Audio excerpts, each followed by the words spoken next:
زندگی گزار رہا ہے جیسے کہ جانور زندگی جی رہا ہے۔ نہ جانوروں کو کوئی احساس ہے، فکر ہے، اور نہ ہمیں کوئی احساس اور فکر ہے۔ اشرف اس لیے نہیں بنایا اللہ نے،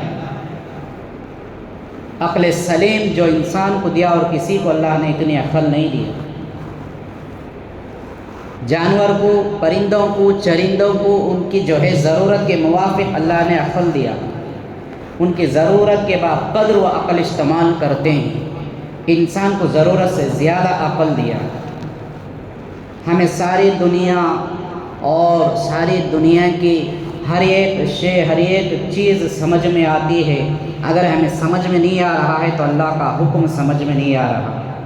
ہمیں اگر سمجھ نہیں آ رہا ہے تو پیغمبر دو عالم صلی اللہ علیہ وسلم کی مبارک زندگی ہمیں سمجھ میں نہیں آ رہی۔ اگر ہمیں سمجھ نہیں آ رہی ہے تو اللہ کا قرآن سمجھ نہیں آ رہا ہے، حضور پاک صلی اللہ علیہ وسلم کا دین ہمیں سمجھ میں نہیں آ رہا ہے، اور اللہ کے جو ہے احکامات، حضور انور صلی اللہ علیہ وسلم کے ارشادات اور آپ کی پیشین گوئیاں ہمیں سمجھ میں نہیں آ رہی ہے۔ یا پھر یوں سمجھے، سمجھ میں آنے کے باوجود بھی ہم سمجھنا نہیں چاہتے، تو قرآن کہتا ہے کہ یہ جانوروں سے بھی بدتر لوگ ہیں اس طرح کی سوچ رکھنے والے۔ لہٰذا دوستوں، بزرگوں، قرب قیامت کے نزدیک کے جو آثار اور جو پیشین گوئیاں، جو نشانیاں ہیں،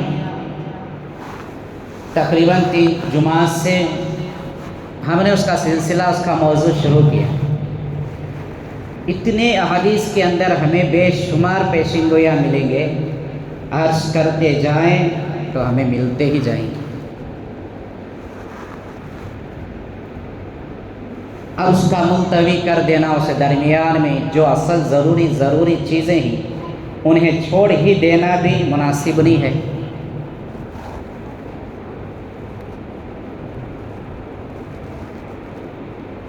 اور ویسے بھی سفر کا مبارک مہینہ بھی ہے، 2 جمعہ سے جو ہے 2 موضوع پر چند باتیں آپ کے سامنے میں رکھنے کی زحمت کرتا ہوں۔ کئی باتیں ایسی جو ایمان اور عقیدے کے متعلق ہمارے سامنے آئی،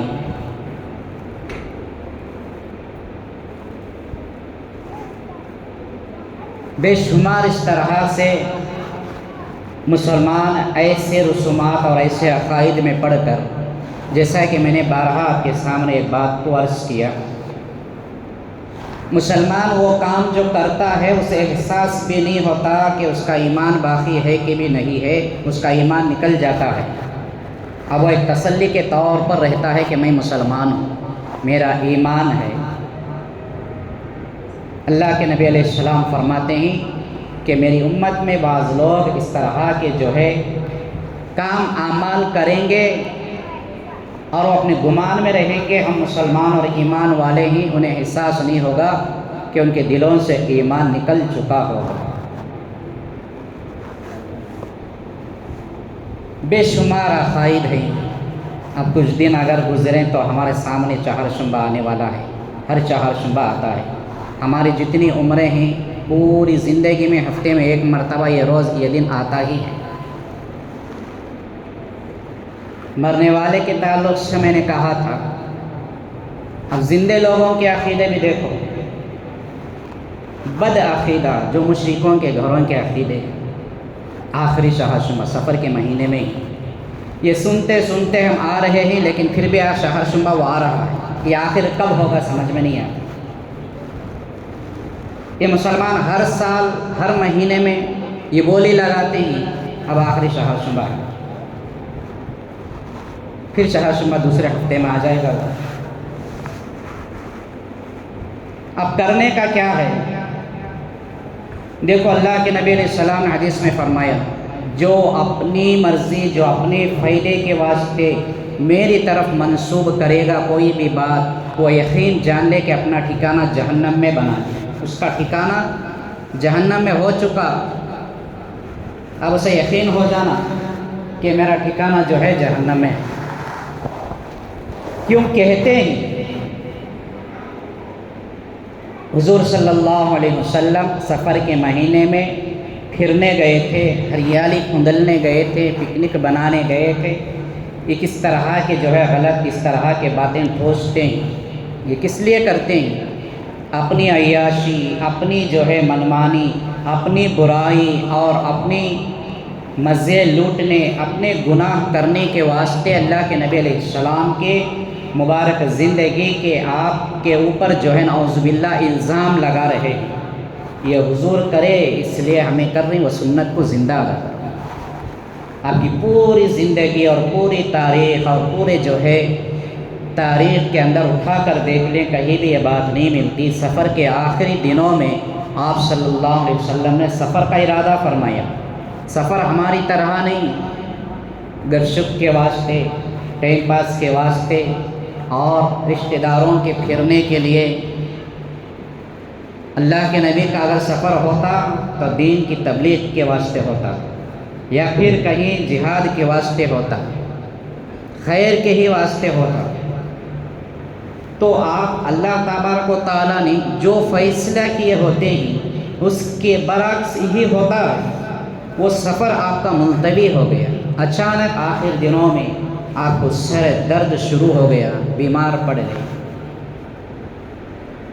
غالباً کچھ دن وہ گزر گئے، ربیع الاول کا مہینہ شروع ہوا، اس مہینے میں آپ اس دنیا سے پردہ فرمائے وفات ہو گئی۔ یہاں تک کی بات بالکل صحیح ہے۔ کوئی یہ نہیں کہہ سکتا کہ آپ ہریالی کھندلنے کے واسطے کھیتوں میں اور باغات میں گئے تھے۔